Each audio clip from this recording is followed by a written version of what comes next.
Mesdames et messieurs, bonjour.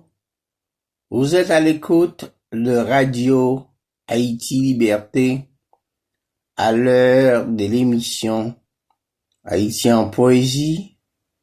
Chaque semaine, nous parlerons d'un poète, d'un écrivain, d'un artiste, d'un mémorialiste, d'un penseur, d'un essayiste.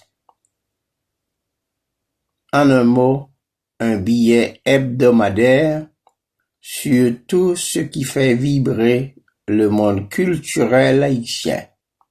Haïti en poésie, Haïti en musique est conçu et présenté par votre matelot poète Yves Louis.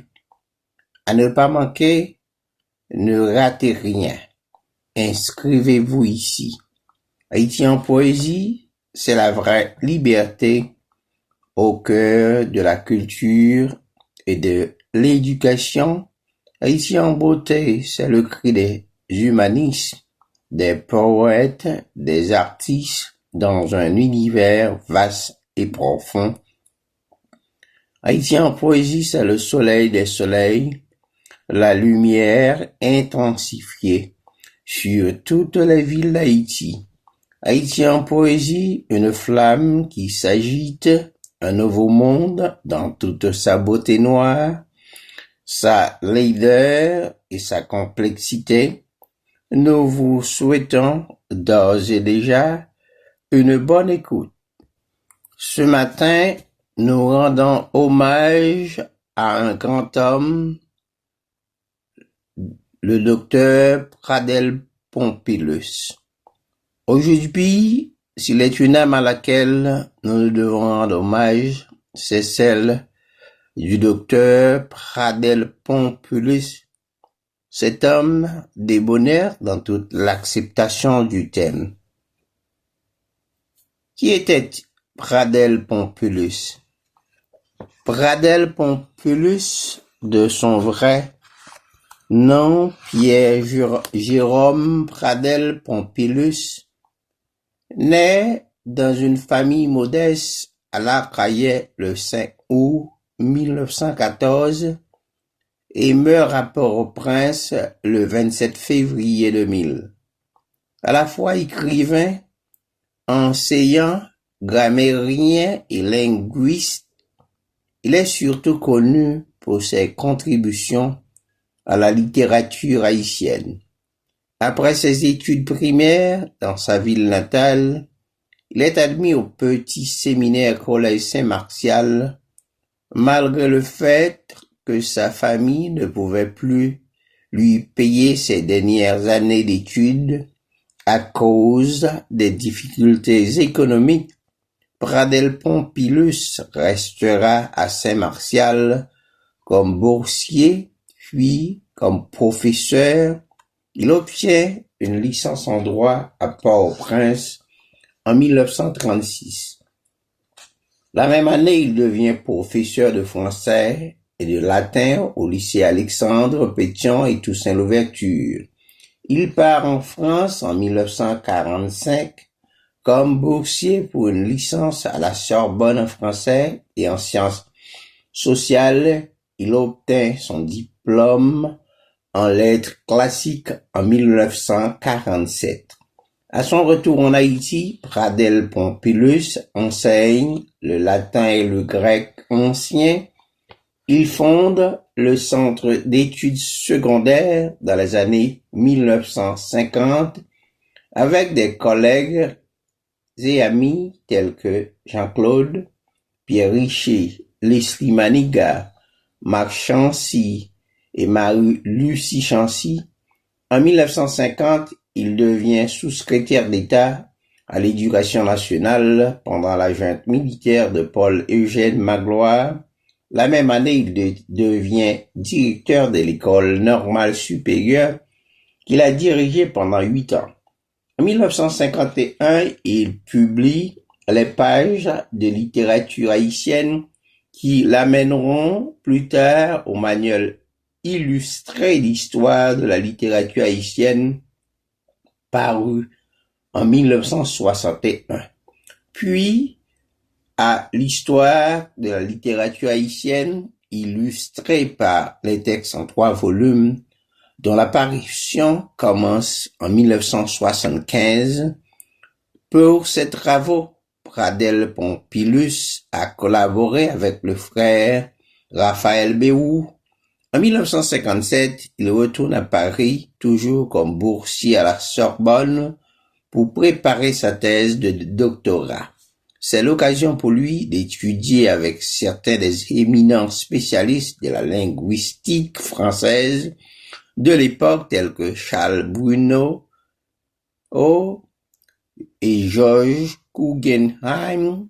Sa thèse de doctorat, la langue française en Haïti, est publiée à Paris à l'Institut des hautes études de l'Amérique latine en 1961. En 1958, Pradel Pompilus publie un lexique créole français aux éditions des universités de Paris avec la collaboration de son ami linguiste Pierre Vernet. Il sensibilise la population haïtienne sur l'importance de la langue créole comme patrimoine linguistique national.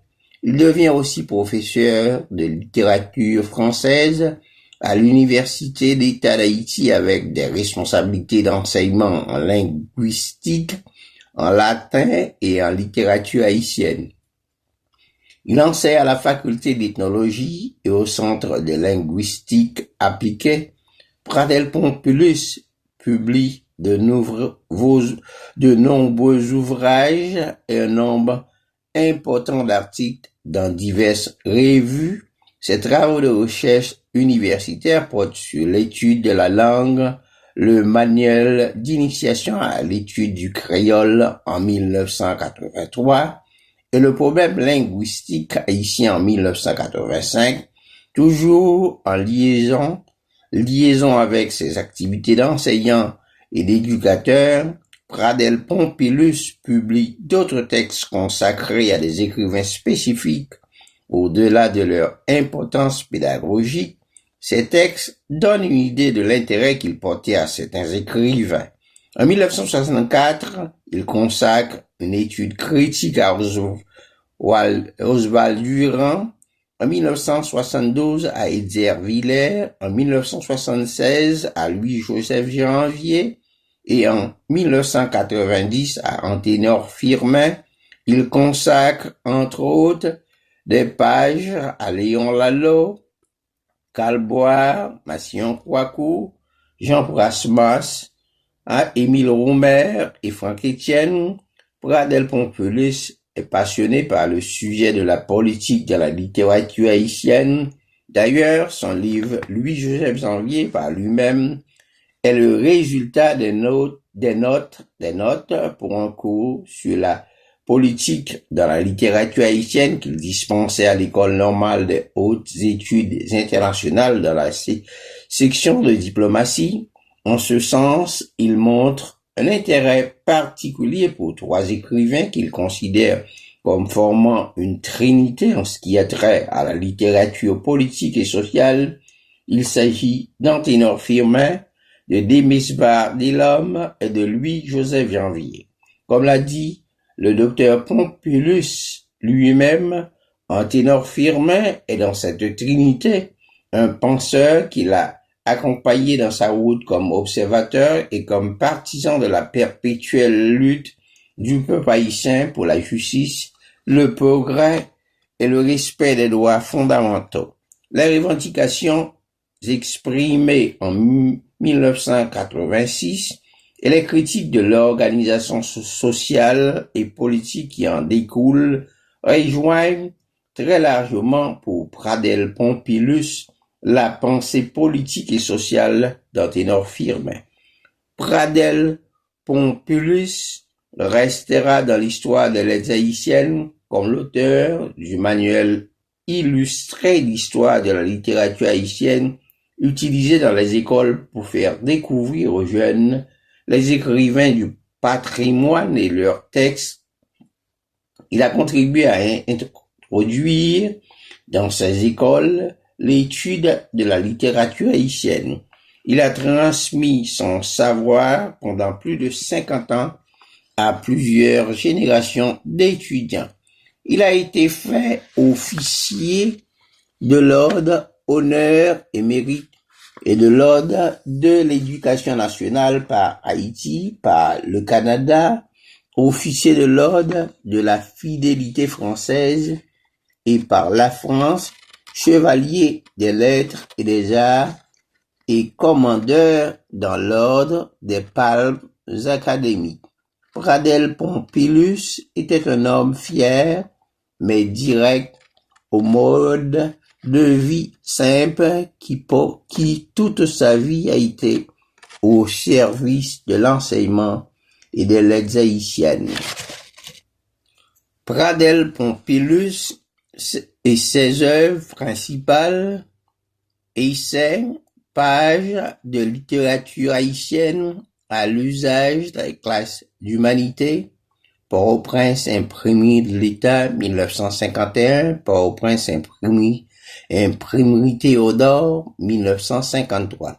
Lexique créole français, thèse complémentaire, Paris, Université et de Paris, 1958. Lexique du patois créole d'Haïti, Paris, 1961. La langue française en Haïti, thèse pour le doctorat ès-lettres présentée à la Faculté des lettres et sciences humaines de l'Université de Paris, Paris, Institut des hautes études de l'Amérique latine, 1961, Port-au-Prince, Pardin, 1981, manuel illustré d'histoire de la littérature haïtienne en collaboration avec les frères de l'instruction chrétienne, et contribution à l'étude comparée du créole et du français à partir du créole haïtien, histoire de la littérature haïtienne illustrée par les textes avec Raphaël Béou, 3 volumes, Port-au-Prince, Paris, édition Caraïbes, édition de l'école, volume 3, 1977, manuel d'initiation à l'étude du créole, Port-au-Prince, impression magique, 1983, approche du français fondamental d'Haïti, le vocabulaire de la presse haïtienne contemporaine, Port-au-Prince, Centre de linguistique, Université d'État d'Haïti, 1983. Le problème linguistique haïtien, Port-au-Prince, Pardin, 1985.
Amis de la culture et de littérature, notre voyage culturel continue avec le docteur Pradel Pompilus.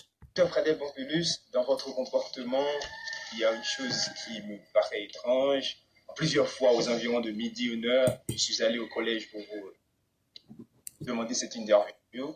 Je vous vois souvent fermé dans votre direction, ne faisant rien apparemment, mais vous demandiez toujours à vos garçons de cours de dire aux visiteurs que vous êtes occupé. La question est indiscrète. De quoi est faite cette occupation? Je suis rivé à la profession, au point de ne pouvoir trouver assez de temps pour lire, pour avancer, pour lire pour mon plaisir. Et j'ai pris l'habitude depuis quelque temps de m'enfermer à 11 heures après mes cours, de m'enfermer de 11 heures à midi et demi pour lire ce que j'aime, pour écrire. Aimez-vous la solitude? La solitude pour travailler. La solitude, c'est pas la solitude pour m'ennuyer, mais pour travailler. Vous aimez la vie aussi? Oui, j'aime la vie. J'aime la vie. Il faut l'aimer. Sinon, elle vous punit de ne pas l'aimer. Par conséquent, vous haïssez la mort, vous en avez peur? Non, j'ai pas peur de la mort. La mort est inévitable. Il faut en avoir peur. Je suis un petit peu stoïcien. J'aime la vie, mais j'ai pas peur de la mort. Mais vous dites que vous lisez beaucoup. Que lisez-vous? Ah bon, je lis d'abord par nécessité professionnelle, n'est-ce pas, constamment des critiques français. Par exemple, l'histoire de la littérature française de Lançon, ou bien la grande histoire de la littérature française qui vient de paraître récemment chez Larousse. Je lis également des écrivains, des écrivains que j'enseigne. Je relis constamment Victor Hugo, je relis constamment Lamartine, je relis Baudelaire, c'est pas pour mon enseignement. J'enseigne aussi la linguistique, je lis souvent Jacobson, un grand linguiste contemporain d'origine russe. Je lis beaucoup le dictionnaire encyclopédique des sciences du langage, mais je lis aussi par plaisir. Je lis beaucoup Gide, je lis beaucoup Mauriac. Et parmi les écrivains haïtiens, je lis beaucoup Justin Lédisson, Fernand Ibert, et Félix Coutois. Les métaphysiciens disent que la mort est un passage à une autre forme de vie. En ont peur seulement ceux qui ignorent cette vérité. Vous êtes de cet avis? En cette matière-là, je dirais comme Montaigne, que sais-je. Docteur Pradel Pompilus, nous avons passé quelques bonnes minutes ensemble. Nous avons parlé de vous en tant qu'homme, professeur, docteur, ès-lettres, écrivain. Nous avons surtout parlé des 3 tomes de la littérature haïtienne. Qu'est-ce qu'il nous reste à dire? Je suis content de vous avoir rencontré et je serai heureux de vous revoir. Docteur ès-lettres, écrivain, professeur, directeur d'école, peut-on dire que vous êtes un homme riche? Oui, je suis milliardaire. Au point de vue culturel, je suis milliardaire. Ah oui. Mais que regrettez-vous de votre vie? Rien du passé. Votre jeunesse peut-être? Rien, mais j'ai vécu ma jeunesse. Rien du présent, rien du passé. Du présent, je regrette d'être trop rivé à la profession, de ne pas trouver assez de temps pour continuer à me cultiver, pour produire davantage, pour publier davantage, pour lire ce que j'aime. Souvent, je commence un très beau livre, je ne l'achève pas. Je n'ai pas achevé, par exemple, Les Affres d'un défi de Franck Etienne. Très souvent. Quand je suis pris, il y a un examen à faire, et il y a 400 copies à corriger et à rendre dans 3-4 semaines. J'interromps ma lecture, je ne commence pas. Dans la vie de tout homme écrit en métaphysicien, il y a toujours une histoire secrète. Sur quoi repose la vôtre? Il n'y en a pas. N'avez-vous pas dit à quelqu'un que vous auriez aimé mourir à un âge avancé, 90 ans par exemple? Non, je ne crois pas d'abord. Non. J'aimerais pas mourir à un âge où je sois un poids pour les autres, une charge pour les autres. À quel âge souhaiteriez-vous mourir? Quand je ne serai plus utile aux autres et à moi-même. Amis des ondes, vous qui nous écoutez en Haïti et un peu partout dans le monde, Notre voyage culturel touche à sa fin. Un grand merci à vous. Allez, faites du bien et tenez-vous bien d'ici là. Ici, votre matelot poète Yves Louis.